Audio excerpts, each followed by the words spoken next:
اب سوال یہ ہے کہ ان کو خاتمیت کی سمجھ کیوں نہیں آتی، کیا مراد ہے؟ سب سے پہلے تو میں یہ سمجھا دوں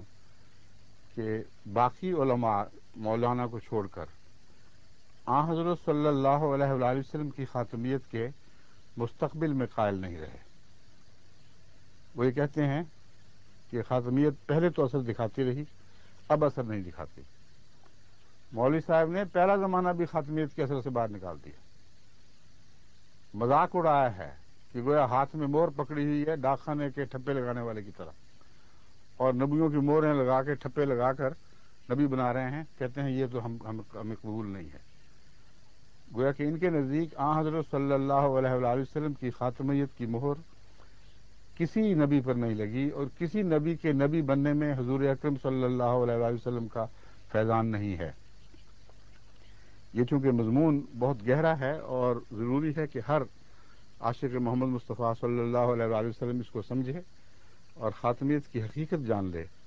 اس لیے اس سے متعلق میں کچھ مزید باتیں آپ کے سامنے رکھتا ہوں۔ پہلا اہم سوال یہ اٹھتا ہے کہ وہ لوگ جو حضور سے پہلے نبی بنا دیے گئے تھے، جبکہ حضور اکرم صلی اللہ علیہ وآلہ وسلم ابھی پیدا نہیں ہوئے تھے، وہ کس طرح حضور صلی اللہ علیہ وآلہ وسلم سے فیض یافتہ ہوئے؟ ان کو کیسے حضور اکرم کا فیض پہنچا؟ اس کا جواب حضرت محمد مصطفیٰ صلی اللہ علیہ وآلہ وسلم نے یہ دیا ہے کہ میری کامل نبوت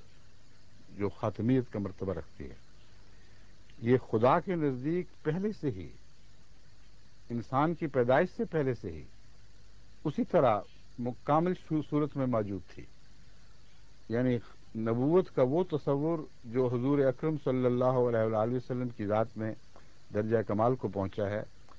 یہ آغاز کے وقت بھی خدا کے پیش نظر تھا۔ بس جو بھی اس مہر کے قریب ہوا، جس نے حضور صلی اللہ علیہ وآلہ وسلم کی صفات سے آپ کی پیدائش سے پہلے بھی کوئی حصہ پایا، تو خدا کے نزدیک وہ محمد رسول اللہ کے مرہون منت ہے، کیونکہ آپ کی صفات حسنہ اس میں ہوں گی تو نبی کہلائے گا، ورنہ نہیں۔ بس نبوت گر تو آپ اس طرح بھی بن گئے، پہلے زمانوں کے لیے بھی بن گئے، نبی گر اب پہلے زمانوں کے لیے بھی بن گئے، کیونکہ ہر نبی کی نبوت کے لیے یہ لازم تھا کہ محمد مصطفیٰ صلی اللہ علیہ وآلہ وسلم کی صفات کی پیروی کرے اور ان صفات حسنہ سے حصہ پائے۔ اور یہ جو خاتمیت کا معنی ہے، یہ انسانی فطرت میں وضعیت ہے، اور فطرت میں وضعیت بات کو اللہ تعالیٰ ایسے ہی بیان فرماتا ہے جیسے ہر اظہار جو بعد میں ہو وہ اس پہلی فطرت کے نقش کے تابع ہے اور اس کے مطابق ہے۔ اس کی مثال یہ ہے کہ اللہ تعالیٰ قرآن کریم میں فرماتا ہے کہ ہم نے انسان کو اس کی پیدائش سے پہلے ہی اس کی روحوں کو گویا ایک جگہ اکٹھا کیا اور ان سے پوچھا الستُ بربکم، کیا میں تمہارا رب نہیں ہوں؟ قالوا بلا، انہوں نے کہا ہاں۔ تو وہ روحیں جو ابھی اپنی تجسم کے ساتھ مل کر آخری شکل میں تشکیل نہیں پا سکی تھی، ابھی انسانوں کا وجود نہیں بنا تھا، نہ روحیں الگ موجود تھیں، زندہ حیثیت میں الگ الگ روحوں کا کوئی وجود نہیں تھا۔ وہ خدا تعالیٰ نے انسان کی پیدائش کے ساتھ ساتھ ہی اس کی روح کو پیدا فرمایا اور پرورش دی ہے۔ بس خدا تعالیٰ کا کلام ہمیں سمجھا رہا ہے کہ باوجود اس کے ہر انسان کا اقرار ہے، کیونکہ اس کی روح پر میری طرف سے چھاپ تھی۔ بس اگر نبوت کی کوئی چھاپ ہے تو جس طرح انسان کی پیدائش سے پہلے بھی محمد خدا تعالیٰ کی وجود کی ہستی کی شہادت روحوں پر چھاپ بن گئی تھی، اسی طرح خاتمیت محمد مصطفیٰ صلی اللہ علیہ وآلہ وسلم جن وجودوں پر چھاپ بنی ہے وہی نبی کہلائے ہیں، اور اس مہر نبوت کے نقوش سے ہٹ کر ان سے الگ رہ کر کوئی نبی نہیں بن سکا، نہ بن سکتا۔ بس حضور صلی اللہ علیہ وآلہ وسلم کی خاتمیت زمانوں سے بالا ہے، یہی ہم سمجھانے کی کوشش کر رہے ہیں، یہی بات ان کی سمجھ میں نہیں آ رہی۔ ایک اور بھی بات فیض کی ہے، اور وہ یہ ہے کہ اگر ایک درخت کو اس لیے کاشت کیا جائے کہ اس کے اوپر بالآخر ایک خاص پھل نمودار ہو، تو پھل تو سب سے آخر پر پیدا ہوتا ہے، لیکن وہ پھل پھر اور بھی تو پھل پیدا کرتا ہے، اور جب ایک دفعہ پھل نمودار ہو جائے تو پھر ویسے ہی پھل پیدا ہونے لگتے ہیں۔ اس لیے آخری اپنے منطوق کے لحاظ سے، اپنے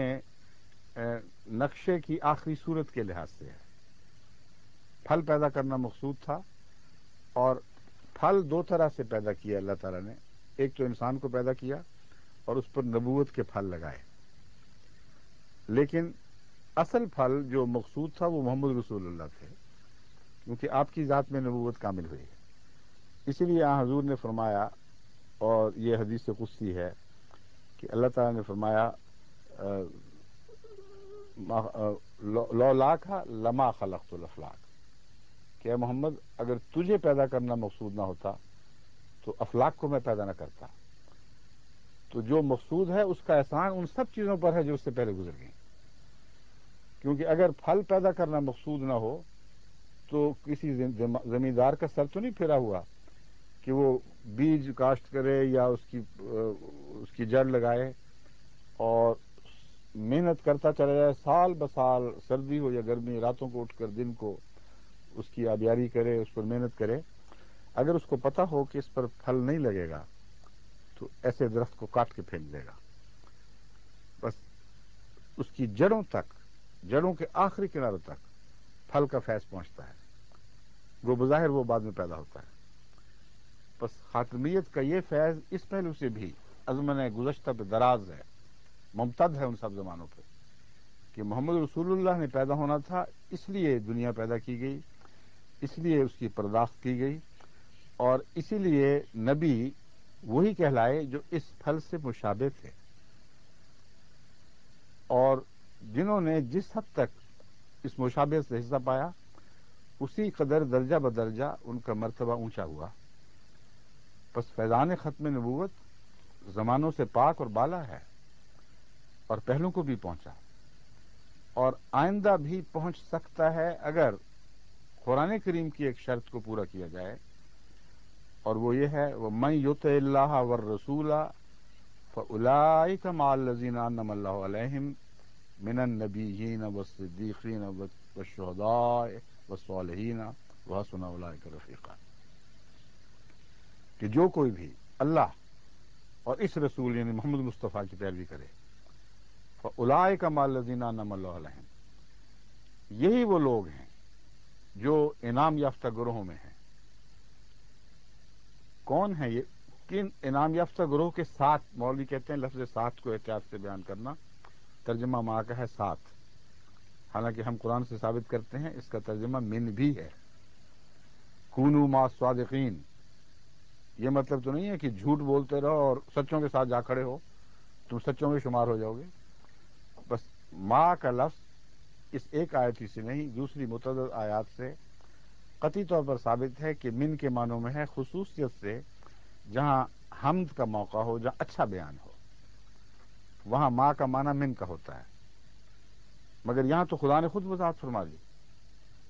اولئک مع الذین انعم اللہ علیہم، یہی وہ لوگ ہیں جو انعام یافتہ لوگوں کے ساتھ ہیں۔ کن معنوں میں ساتھ؟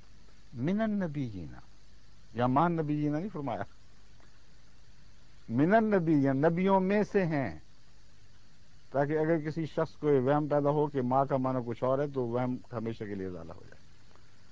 صدیقوں میں سے ہیں، شہیدوں میں سے ہیں، صالحین میں سے ہیں،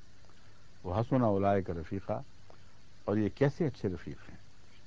بس من ہو کر رفیق ہیں، نہ کہ باہر رہ کر رفیق۔ تو قرآن کریم تو اس بات کو خوب کھول رہا ہے کہ آن حضرت صلی اللہ علیہ وآلہ وسلم کا فیض قیامت تک ممتد ہے، کوئی نہیں ہے جو اس فیض کو روک سکے۔ اللہ فیصلہ فرمائے گا کہ اس شان کی نبوت کی اطاعت میں، اس شان کے نبی کی اطاعت میں کون کس مرتبے تک پہنچا ہے۔ اگر کوئی اس مرتبے تک پہنچے جہاں خدا فرمائے کہ اس کو نبی کہا جا سکتا ہے تو کوئی اس کے ہاتھ روک نہیں سکتا۔ ذالک فضل اللہ یؤتیہ من یشاء واللہ ذو الفضل العظیم، کون مولوی ہے جو خدا کے فضل کے ہاتھ روک سکتا ہے؟ جس کو چاہے گا فضل عطا کرے گا۔